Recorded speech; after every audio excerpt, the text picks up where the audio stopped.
Hi, we're Chelsea and Michael. And this is the Coffee with Creators podcast. Think of it as hanging out with your buddies as we chat about content creation, social media, and life in general as creatives. So grab your favorite drink and welcome to our scrappy little podcast.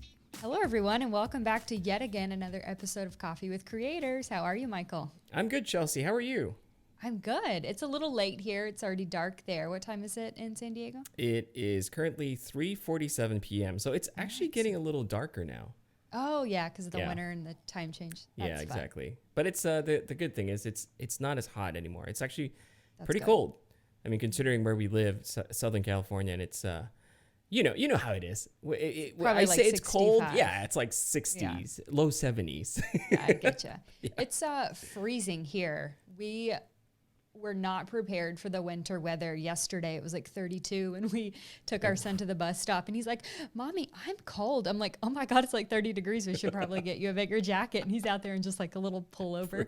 So parenting awards go to my husband and I. But anyways, we have a very special guest and I am super excited. Do you want to go ahead and announce our guest? Yeah, but before we do, maybe we should kind of preface this, right? So maybe this guest that we have today is a creator. It's a content creator, but he said he's the ultimate content creator. I would say yes. I would say yes. He has a tangible product. He does have a tangible product, and that's why he's so special in the sense that, normally when we have someone here, we're basically the same, like we create content online, right? Like videos, photos. This person actually has a physical product. And that's very impressive. To show for it. He has a real job. He has a real job, yeah. He's a real grown-up. Yeah, he is. But anyway, welcome to the podcast, Caleb Wojcik. Hi, Caleb. Yeah, thanks for having me. Hi, hello. And you were talking about weather here in San Diego, and yeah, it hits like low 60s, and I put on like sweaters and wool socks and stuff like that. I've gotten weak. I grew up in the Midwest and used to like walk to class in my sandals and snow and stuff in college, but now I'm weak. Yeah. Yeah. Same for my husband and I. We moved to Georgia from Oahu. And so year round, I mean, for 5 years, we were in shorts and t-shirts. Our kids both, our son was 1 when we moved there, and then he was 6 when we moved away. And so he never had to wear a winter jacket or a hat or nothing. And then our daughter, of course, was born there, so she had never experienced anything like that either. And then we get here and it's like 30 degrees. They're like, "What is this? What's going on?" They just don't understand, But yeah, we are weak too because we have to really bundle up when it's like even probably 60 degrees too. So, but that's okay. We get the perfect weather anyway, so I'll be weak any day for this weather. I'll just say you guys are lucky. Yeah. So Caleb, would you like to give the listeners a little background as to who you are and what your product actually is? I didn't want to spoil it. I kind of want to do that little thing, but yeah. Yeah. So for the past 6+ years, I've been running a video production company here in San Diego. I film a lot of like talking head videos, so online courses, interviews, events, things like that.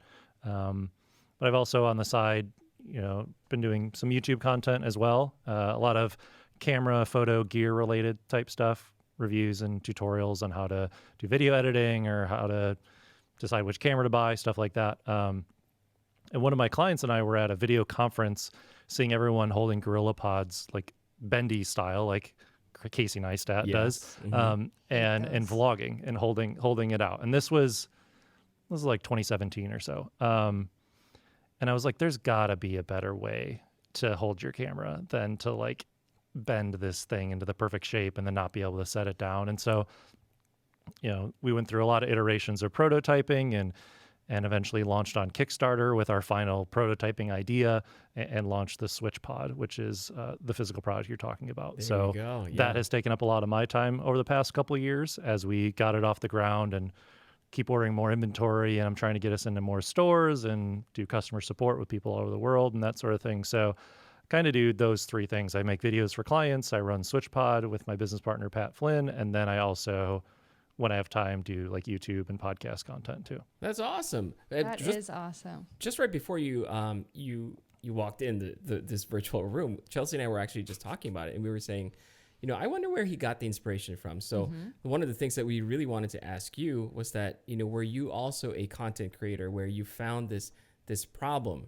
Like I myself relate to that a lot. Like I have a bunch of like these little tabletop tripods that I absolutely hate. Because if I needed to deploy it, I would have to unscrew the legs and just, extend them or, flip a switch or something. And I know it sounds very much like a first world problem, but Oh, it definitely is a It first world definitely, problem. it definitely is Right? 100%. but when you're in that moment, when you're trying to capture that specific content or whatever, time is of the essence. Like, and it really does mess your flow, right? It just messes with everything, So I've gone through a bunch of different things, and even the GorillaPod, which unfortunately I had the smaller one, and the legs kind of just like fell apart. And so I think I have a horror story with the GorillaPod. I'm sure I think all of you have probably heard this story, but I heard of this because you were emailing with my wife, and she's like, "You have to hear this story Your about." wife. Okay, yeah.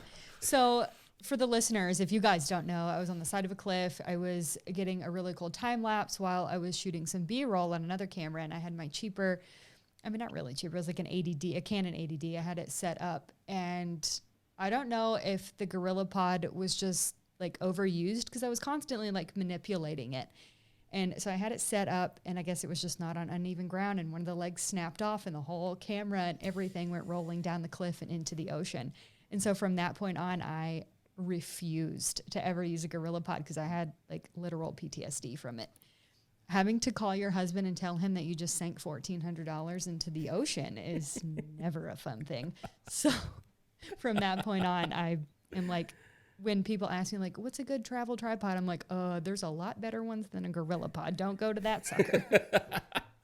Yeah, and I have like nothing against that as a product. I mean, they've sold over 10 million of those worldwide. Like a revolutionary design of having the legs be able to wrap around trees and to bend it in the perfect shape and stuff like that. And my main issue with it when I was using it was over time, it was a bunch of like little beads. They would just weaken. Yes. So if you had one of the cheaper ones, one of the ones that are rated for like a phone, over time, it would just kind of like droop down and like the legs would just kind of splay out. And the same with the bigger ones. I feel like the joints would just kind of pop out, and it also was like just big and bulky to hold it like Casey Neistat or whoever else is vlogging with a GorillaPod.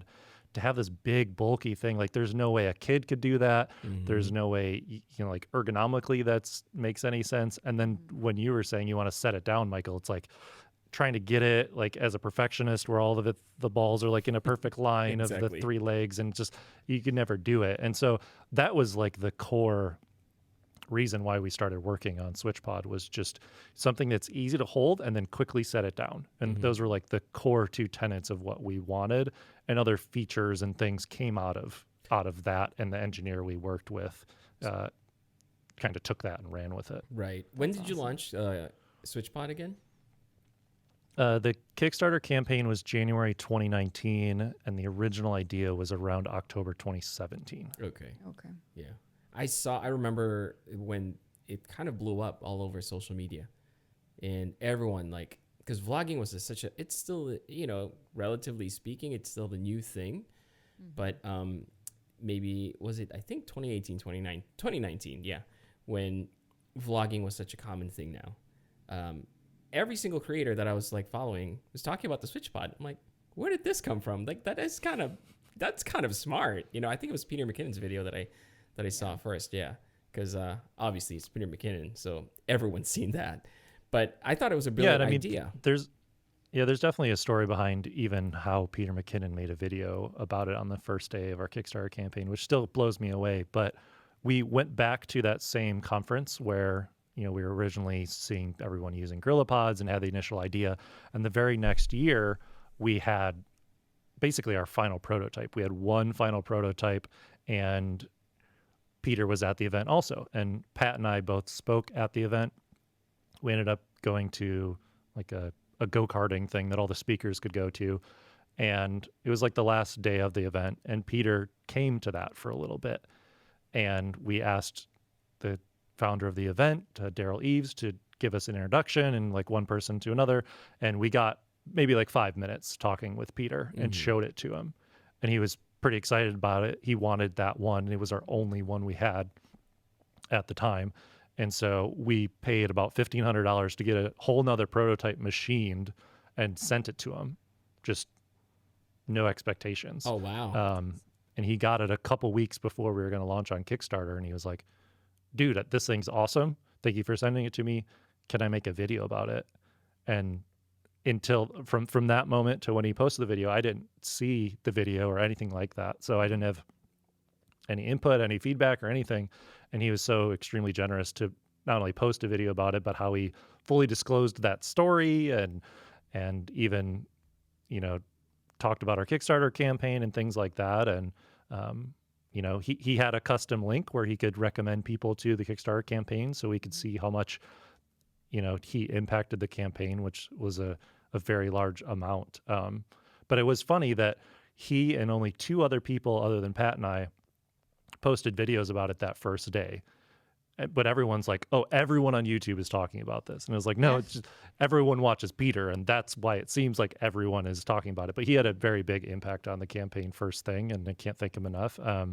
But yeah, it's interesting how many people heard about it through him first. That's still cool. do, honestly. What I appreciate, what I appreciate about that the most is it's not like you guys had to push it, you know what I mean? It's not like you guys had to really convince someone like this is good. And you know, I mean, you see this every day when there's a brand or a company that comes out with a product or whatever it is. All they do is they saturate the market with, you know, just show it to everyone, give it to everyone for free, and you know, hopefully it'll just catch fire. I mean, not literally, but I think it just felt like it was more organic, right? Like Peter definitely liked it, and then you know, just that genuineness came through his messaging, and I think that's why it was so effective. But that's really cool. So thank you for sharing that story. That's really interesting. Yeah, it was a genuinely a good product, and that's why Peter was so stoked about it. And then that's why it was able to catch fire just from essentially his one video.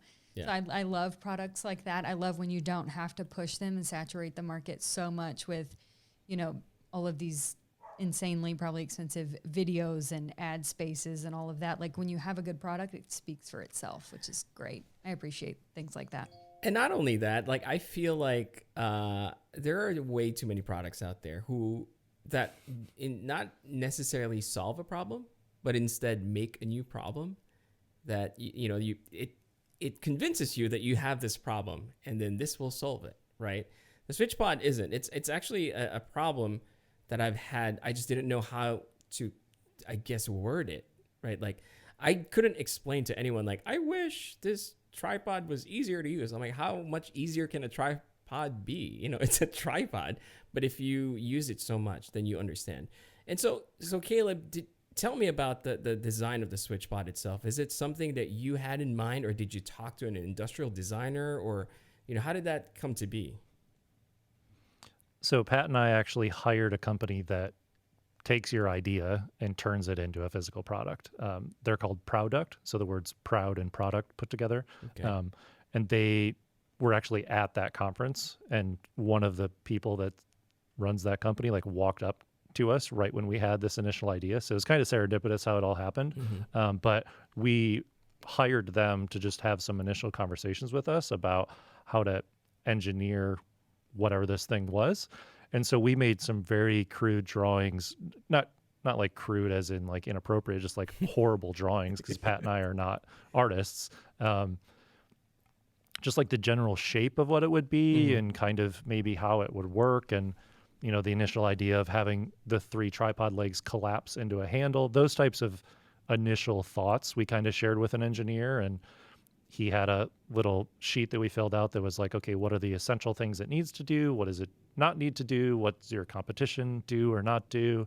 You know, what do you want it made of, or how strong do you want it? What kind of price point? Like all those types of things he took from us into that little one sheet and filled it out. And then he started mocking things up in his, you know, 3D AutoCAD program and printing us out some 3D prints of different shapes and different features and things like that. And we did that for almost a year. iterations of that, starting with really cheap cardboard cutouts of different shapes, working our way into 3D printing, working our way into having a piece of metal machined based on the drawings, and costs went up from there of like making all these prototypes. Yeah, took about a year of developing the design. Yeah, That's I crazy. never really, you never think of, the time and the production that goes into those types of things. Like when you're holding the product after you purchased it, like I know for me, I don't think like, oh, well, how did this start from cardboard, or how did this start on a sheet of paper? So it's really cool getting a perspective from someone who has gone through this process and, does that type of thing. So that's really cool. Did you? Yeah, I mean, you always see the car commercials where there's a guy like with a clay model of the car, like shaving off just like a little fraction. Yeah. Like that's just marketing, Yeah. Yeah, for sure. But like someone did have to do that, but he probably wasn't as clean shaven and like had his hair and he wasn't done. as dressed like really nicely. Right, exactly. But like those types of things with physical products are so different from like what I normally do, which is go set up a bunch of equipment, film somebody, edit it, upload the file digitally, feels different to have a physical product that is made in another country and shipped to a warehouse and you can buy on Amazon. And it's a different business. It's a different beast. It has different profit margins, but it also has a different kind of scale and a different kind of brand than just a video that I put out. Right. Yeah, that's awesome. So I saw on Instagram that you actually had the opportunity to go to China, to the warehouse. What type of experience was that, seeing your product in this capacity after you had drawn it on a piece of paper and you had seen it in the cardboard form? What was your experience with that? So I went to the warehouse pre-COVID. It was a little over a year ago, between when we had the Kickstarter campaign and when we shipped to our backers. So I was basically going with product, the three guys, to make sure like the last look at the product before they did the mass production of about 10,000, 11,000 units that first time. So it was like me with the engineers and the other people that were, creating it in the factory, to make sure that nothing was wrong before they made a lot of them. And they had been sending over, different versions and stuff like that. And I would make some comments and but it's nothing like being there with them and like the quick turnaround of feedback. So it was kind of weird to be like, all of these people are working on Switchpod and they know the intricacies of it. And I've never met them before. Yeah. And I don't speak their language. And like we had to have a translator and then seeing all the people that it was also employing too. I mean, you could look at, like made in the US and that sort of thing, but it's also like, we're also employing people in another country that have their own Absolutely.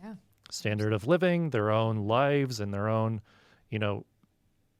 purpose of taking care of their family and making their living. So I didn't get so caught up on the like we have to get it made in the US. Price was also a reason of why we haven't had it made in the US, but it was just crazy to take a step back and be like, all these people are working on this thing that was just this complaint that I was just complaining about the Gorilla Pod to my friend. And then 2 years later, all these people are getting paid to create it. And so it was a weird experience when I took a step back and I wasn't just focused on like, oh, it's got to do this, or like the magnets aren't strong enough, or whatever it is that we were like working on there. So what is your creative background, if you don't mind me asking? Like, did you grow up into the arts or video production or photography? A little bit. I mean, I had a couple video projects in like middle and high school that I really enjoyed doing. And then when I was in college, I had 2 degrees. I had one in like creative arts, telecommunications, where I learned web design and video and audio and things like that at Michigan State. But I also had a business degree. So I actually got 2 bachelor's degrees. And this was between 2004 and 2008. And at that point, I mean, it was like YouTube had just started a year or two before, Facebook had just started. There was not the amount of online video because there weren't tools to do it. We were still shooting on physical tapes and then transferring those to the iMacs in the lab to do video editing in Final Cut 7 and stuff, as well as internet speeds weren't big. There was no iPhones. People weren't watching videos on their phone. So back then, the like ceiling of video was like, you can go do TV or you can go to Hollywood. Right.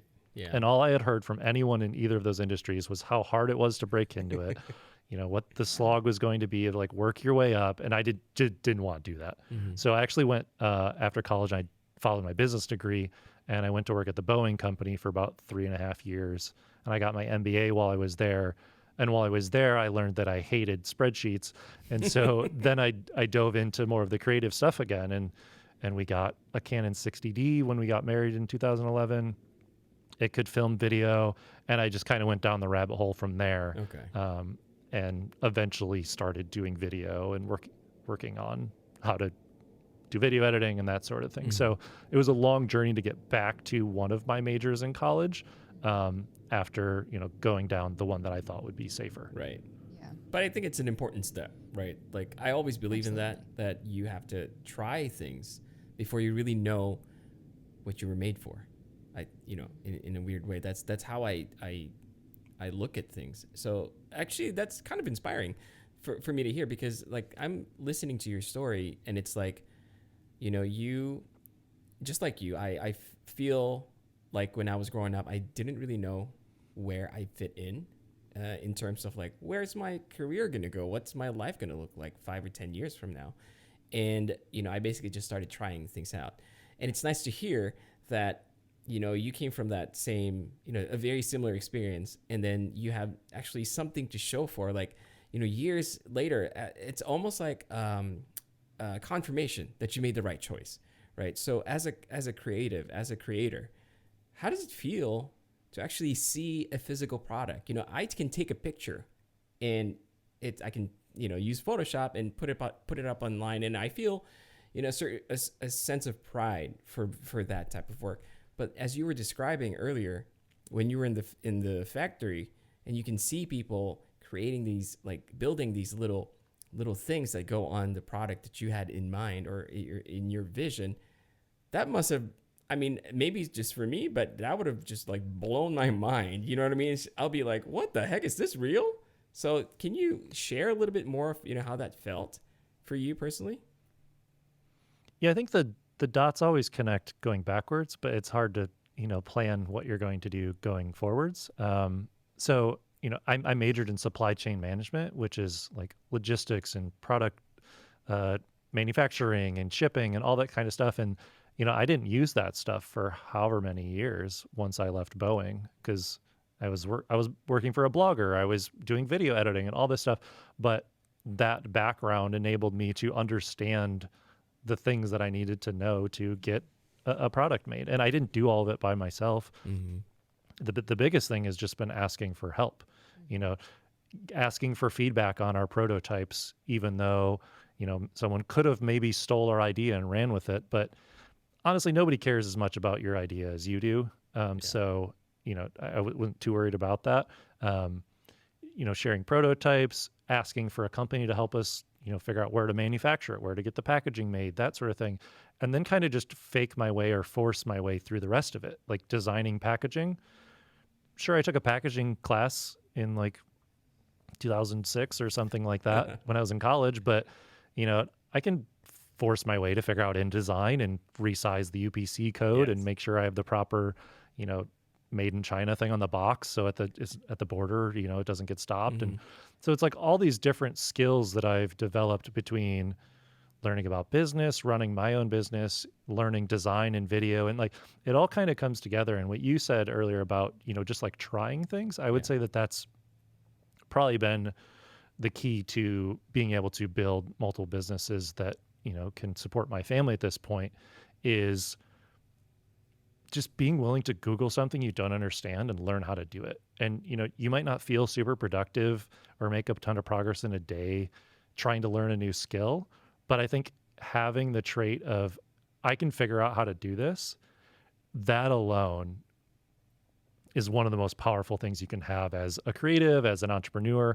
as someone that doesn't just want to work at a big company and have bosses their entire life. Just being able to say, I can figure out how to do this. It's possible that I could somehow figure out how to do this. And if you really, truly can't, then finding somebody to help you. I think that's the biggest thing that I've learned. Okay. That's really great. Awesome. That's an awesome message, because I feel like people look up to maybe for example, like I look at you and listen to your story, I'm like, look at Caleb, he's such a professional. Like I will never be like that. You know what I mean? And that's such a defeating mindset. It's almost like I'm putting a cap on myself just because I didn't know, how something works.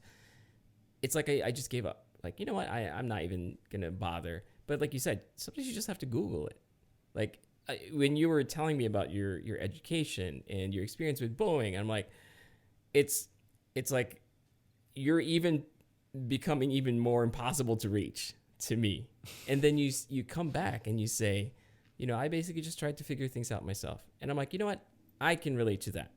And so I respect that. I respect that so much. And, maybe just going back to like you as a company, as a brand in general, I feel like if people understand where you came from, why you created that product and how you got through there, how you got through all the obstacles to actually come out in the end with a physical product that actually helps people. I think, personally, I'm a fan already, because not only is that product helping me create stuff and helping make my life easier, I respect the work that went behind it. I respect the background, the idea and everything. And it's not just some person who just said, let's hire someone and, just come up with this gimmick. It's not a gimmick.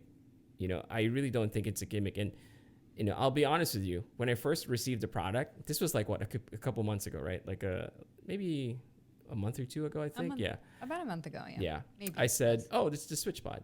I know about this, but I've never really considered getting one, because the one thing in my head was like, I don't need it. You know what I mean? Like, I don't need it. I'll make do with the little tripod that I have. Mm-hmm. And then true story. But then when you get it, you can never go back. Exactly. That's the true story. You're never going back. I have it like here. And what I actually did, Chelsea, I bought like these little quick release. I don't have it right now, but it's a quick release, almost like I can't remember what it is, but basically so that I don't have to lock the camera in place. And if I have to put like a different camera on the Switchpod, I just click it on top, like really fast. Because I love using that thing. It's so easy to deploy. I use it all the time. Yeah, I was in the kitchen. I was just like playing with it. I'm like, look at my tripod. I was telling my wife, and she's like, "What are you doing?" And I'm like, "Doesn't that look cool?" And she's like, "I don't understand what you're doing. You look silly." But yeah, I do love that time. thing. I'm like, my husband's name is James. I'm like, James, and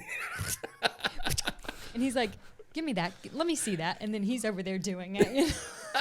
He loves it just as much as I do. the opening and closing kind of fidget spinner thing that happens when people get it is funny, because like, yes, we thought about, okay, you want to be able to quickly open it and set it down and stuff like that. But like people they just do it as a twitch. They just like kind of do it for fun. Yeah. And in like the initial videos when we announced it, people were like, oh, it makes so much noise when you open and close it. And I was like, well, when you're filming, don't be like waving it around and like clanking it and stuff, Yeah, you have to use common sense, it's just kind of for fun. Yeah. So and that was part of where the name came from, was switching the modes, but also like a switchblade. I was going to say that, like yeah. Or like a switch comb if you were really cool as a kid and you had like one of those combs that like flipped out. Back when I had hair. Yeah. I didn't have one. My favorite thing to do is like to spin it around too, because it has that nice like finger thing where like when my camera's on it, I can slip it down. But obviously when my camera's not on it, I like to twirl it around. Yeah, I try not to retweet too many of people doing like tricks with their camera on a Switchpod where they're like throwing it in the air. And Coney Wayner is someone that will do that. He'll put his camera on the end and just like toss it. Yeah. That gives you anxiety. I don't condone that. No. Yeah. I have terrible luck with cameras. I've gone through so many. So I tried to be as gentle as I can. So do you think Switchpod has become a household name in the content creator space? You think it's gotten there yet? I think people know what it is. I mean, I could be open and transparent about like numbers and stuff like that to know, like how many we've sold or how many we've produced and things like that. I mean, we've only made a little over 20,000 of them. Really? And we still have a good bunch of a few thousand of those in stock right now. And then we have some other accessories and stuff we've made since then. But I mean, when I heard that GorillaPods have made 10 million of them, they have the various sizes and things like that. But like, that becomes more of a number to strive for, to think like this right now is helping to provide for myself and Pat and the product guys that we pay to manufacture this, and the engineer, and then the people in China that make it for us, and like the warehouse guy in Utah that ships them around. And it's like, what if we were making millions of these things? Right. Think of the ripple effect of how many lives that would affect of people not only buying the product and creating with it, but also having to make it and ship it and all that kind of stuff. So I don't know about household name, but I do feel like we're starting to kind of get out there even more organically now as more people find out about it, and word of mouth is a big way. It's, people are finding out about it because right now we don't spend money on ads or anything like that. So it's all just kind of organic. It's people that hear a story or see someone else using it and pick one up. I feel like if it weren't for the pandemic, basically more people would be out and actually using something like this. You know what I mean? Like because I mean, it's just cool. Like Chelsea. I mean, it's perfect for travel for sure. But we did see kind of a resurgence of people just at home, like wanting to film at home or go on hikes around their house and things like that. But I mean, we definitely marketed it more as it's a travel kind of thing. And people want to vlog when they go places and experience things, not so much like the same day, every day at home. I don't know. Some people do family vlogs and stuff like that, but I could see how a pandemic happening right when, within 6 months of us starting to launch or actually ship the product is not great. But I mean, for most businesses, unless you were like gym equipment, cleaning supplies or toilet paper, it's been a tough time for your physical products. We have to get the Switchpod to a point where, if God forbid something like this happens again, that people will just stock up on it. Instead of toilet paper, buy all of it. I mean, you could put a toilet roll on it and you then can. You can do attach that. it to your camera or something. So for me personally, I mean, I got the Switchpod during the pandemic, so I've only taken it outside of the house once, and I went on.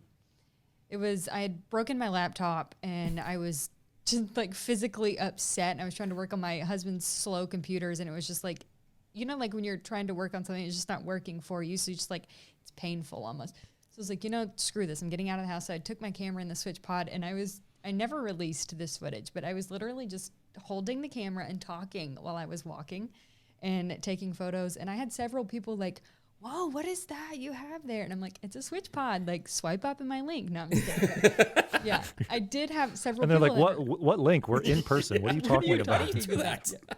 You're like, I don't know. It's quarantine. I don't know how to talk to anybody. Exactly. But people were definitely interested. So that was really cool. And that's the thing too. Like for whoever's listening to this right now, if you have not seen a Switchpod before, it's not just a tripod that that it opens up. When you close it, when it's in the, what do you call this? Like the handle mode, it's... Yeah, we call it handheld or handle mode. Okay, yeah. It's shaped in a way where it makes it so much easier to vlog because it's like, it's angled outwards, like away from you. So it gives you a little bit of, it makes your lens a little bit wider. It's just much, much easier. And it's one of those things that I was so frustrated with, the GorillaPod, like, originally, because you kind of feel like a kid when you're trying to make the little shapes just so you can hold the tripod right in front of you.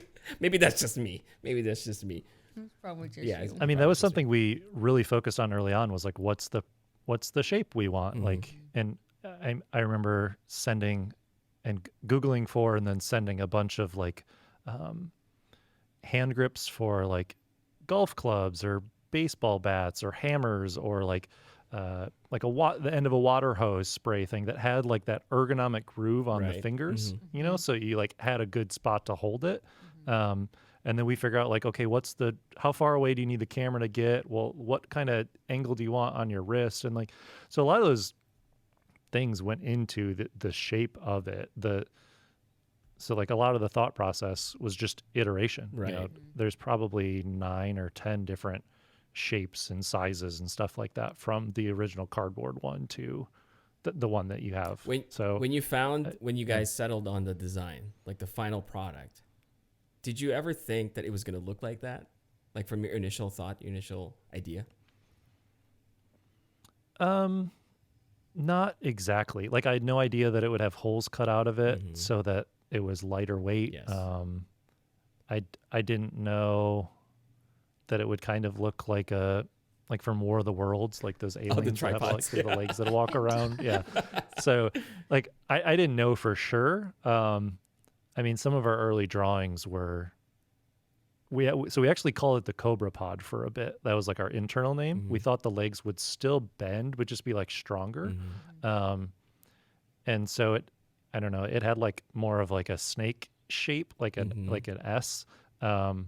But you know, I didn't think that I had no idea really what I was Was doing yeah. either. And the engineer would just kind of run with our ideas of what we would explain. So, Yeah. you know, I can't take all the credit for that. That was definitely Cole, our engineer who came up with the shapes. That's really cool.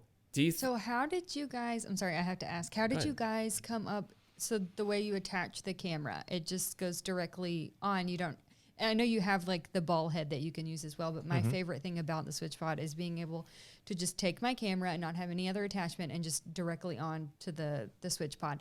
How did you guys come up with that? Because it has the knob that you just twist right on and that's all you have to do. You don't have to fling the thing around to get it on there. How did that come about?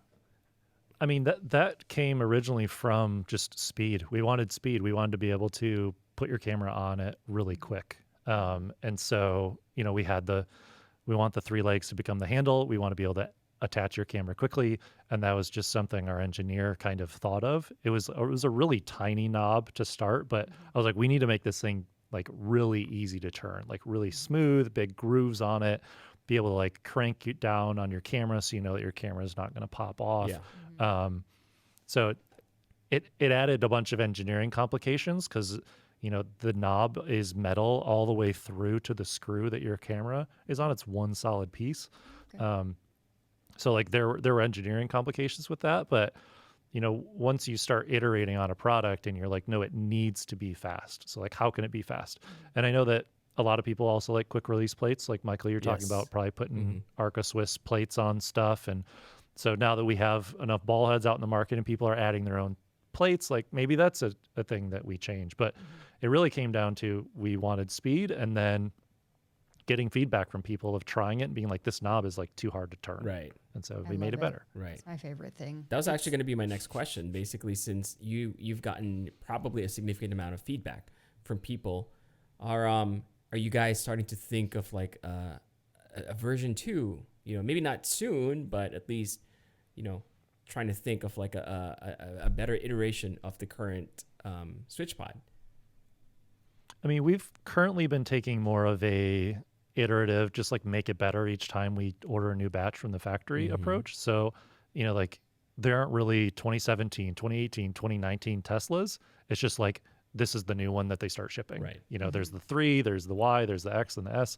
And so that's kind of what we've been trying to do, where it's like, okay, the rubber feet, like on the first batch, maybe they popped off a little too easily. Let's recess them a little bit, use a stronger glue, maybe change the material. So like kind of each batch that we order from the factory, whether that's 5,000 or 10,000 or however much, we try to make little changes to make things better. Make that screw more durable, make the feet a little more durable, maybe make the magnets on the bottom a little stronger, which is something we're kind of playing with right now because some people don't want the legs to open as easily. And so, you know, there's like a fine line with all the different little design decisions that we've made, but ship thousands of them out around the world, people will tell you what works and what they don't like, Right. and they'll mod them out themselves and they'll do custom things. Yeah. And so, yeah, it's definitely something that we are always thinking about. Okay, what could a brand new version of this look like? But we're also continually selling them and continually ordering more. So we want each new batch to be as good as possible, Okay. as opposed to just like a big jump to like Right. SwitchPod 2 or what have you. I'm gonna try That's to cool. I like that. I'm gonna try to appeal to you to the creator side of you, right? Like the more creative side. But how does it make you feel when you see someone using your product? Like, have you ever experienced like you were outside and you see someone using the SwitchPod? Like, how does it make you feel inside? Like, you can be as selfish as you want to describe it, but you know, I'm just Yeah. really curious. I mean, it hasn't happened that much in person because we literally started shipping and then my daughter was born and she had colic, and then we have had the pandemic. no. So I've seen 2 in the wild, I would say, but it's also like the last 8 months we're not supposed to go anywhere, you know. Yeah. So but when I've gone to conferences and things like that, or I know that it's bigger than me because people don't know who I am and buy Switchpod, or they'll see it on B&H or Adorama or Amazon or Moment or wherever else they're ordering it, or we're in some international stores. And, you know, initially I had no idea how big this would be. Pat and I didn't have any idea. We thought between his audience and my audience, we could, you know, sell enough to get the Kickstarter campaign to the point where we could make the first batch and just kind of see what happened. But obviously getting help from other friends and influencers and media outlets to get the Kickstarter campaign a little bigger, you know, it already surpassed, you know, my personal brand and people who know who I am. But the funniest part to me has been when, you know, like family members and friends bought it on the Kickstarter campaign, like people that I knew growing up just kind of support me or like, oh, that's cool. And then during the pandemic, they've started using it. And they'll reach out to me again and be like, this thing is actually pretty cool. I'm like, you mean you didn't use it until there was and I don't know, just giving them a hard time. Funny, But yeah, that sort of thing of like friends and family that have come out of the woodwork Yes. that I haven't talked to in a while bought a Switchpod and they're using it. That's kind of that the funnest is part. really cool That because is cool. I like that. I bet you've also experienced it like as a creative, you know, when you started your video production company, people would probably think, yeah, it's probably just like a what do you call this? Like a little thing that he just needs to get out of his system. You know what I mean? And to see something like actually come out of it, that's you know, I'll just say it. It's satisfying, right? For people to actually acknowledge it. Like you did make something really nice and, you know, good job. So that's awesome. I just wanted to having that public facing number on Kickstarter too, of like this many people and this much money was raised, like that was something that gave the product validation for other people to also want to pre-order it. Which I think just product validation in general is a really good idea, whether it's a digital or a physical thing. And I'm glad there are platforms like Kickstarter and Indiegogo and things like that where you can, you know, say I actually do need this much money to get the molds made to make my physical product or to fundraise to make my film or whatever it is. And, you know, those types of tools also weren't available just 10 years ago either. So there are a lot of things that are available for creators to figure out how to fundraise, figure out how to get their project out there. And I'll say this, I think the Switchpod, honestly, is one of those tools that, you know, people probably look back and say, you know, back then we didn't have a Switchpod. It was so frustrating to use this little thingy-majiggy that I have to wrap around my hand. And, you know what I mean? I think it's a really cool product. And I hopefully next year when things get a little bit better, that we'll see more outside. And I definitely do want to see it. And I'll be like, you know what? I did talk to that guy who made that, you know? I know that I'm going to guy. start name dropping Caleb. Like, who now? Caleb. Oh, yeah, don't worry about it. Yeah, I mean, I was looking forward to going to VidCon this year, or other conferences, and like seeing people using it and being like, "Oh, what is that?" and like see if they know who I am. That was going to be my like ego thing of like, okay, this is bigger than me, and it's cool. Like that's fine. Like I don't. Yeah. You know, that's cool. Not everyone that buys an Apple computer needs to know who Steve Jobs and Steve Wozniak were. You know, like Yeah. that sort of thing. I love that because I'm so that person. Like I would see my product, be like, "Oh, what you got there?" You know, they have no clue who I am. Yeah, I love that. That's hilarious. All right, Caleb. Well, I think before we wrap this whole thing up, I wanted to ask you like a little bit more of like a creative question. We kind of do this to most of our guests, I'd say. And the thing that I've been thinking about is, let's pretend that you didn't make the Switchpod, right? Like maybe you weren't thinking of, or no, not that you didn't make it, but you're not allowed to make that. What do you think you'd be making? But you have to invent something, and it can be as ridiculous as you want. But I just wanted to see what you might have in mind. I mean, I have a bunch of random ideas with my wife all the time now because, like, before I would just complain. Like, I would just be like, "Oh, that doesn't make sense to me. Like, why can I not turn on this left-hand red arrow at the stoplight? Like, I can see if a car is coming. Like, let me judge, like, if I can turn in front of this oncoming traffic, like that." So I would just complain about things in the world, and now I can be like, "Well, Jen Jen's my wife. I can be like, oh well, I am an inventor now, knew it and was so coming. like I this knew is it. this is what I I knew would it. invent. And so actually one today was she sets kitchen timers with like our microwave and her phone and like okay, Google, like set a timer for this much time, and then they go off and she doesn't know what they're for, or like they're going off at different times because she likes to bake and cook. And so I was like, okay, here's my timer invention idea, and someone can steal this because I'm not going to do it. I want like 4 or 5 timers on like a thing. It could just be like an iPhone app, and then next to the timer, I just want to be able to set an emoji, like this is for bread, or this is for soup, or this That's is for cool. cookies, or whatever. Like that would be the timer, like the cooking timer that you need. I love that. And you wouldn't, because you don't want to like have to so type good. what it's for. Right. Yeah. Easier, 'Cause, fast, I don't know. efficient. Yeah. Yeah. I You're mean, like such an some of the tenets inventor. of Switchpod of just like reducing the friction of like, oh, this is really annoying, or this is Actually frustrating. And I using it. feel like, yeah, the best products come from that, not from inventing a problem like you There said. you go. I love that. See, That's that's awesome. the creative side of Caleb that, I love Absolutely. that. That's awesome. Hopefully that app already exists and I can just download it for Maybe my wife. somebody But will let us know if you guys listening Yeah. and you're like, oh, that totally exists. Like, let us know. Caleb needs that at his house. Yeah. So.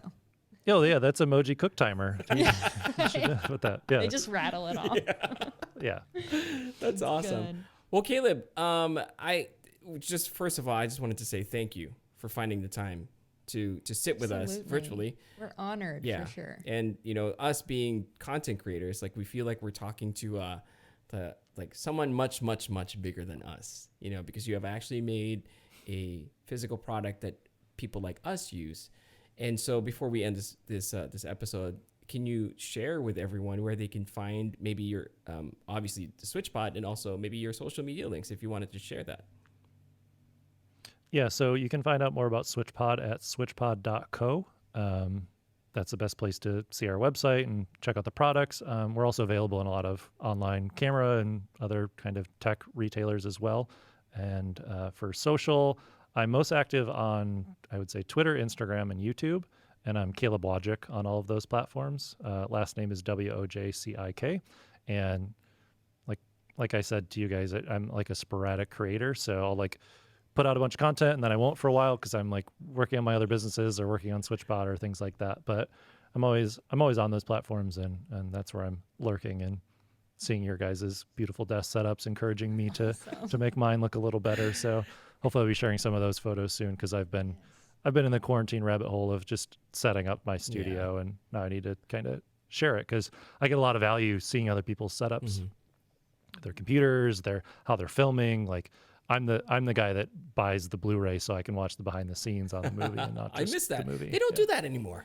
You notice that with like movies? Do they not? Well, I don't know. Like I just remember when I was a kid, like when DVDs were like a thing.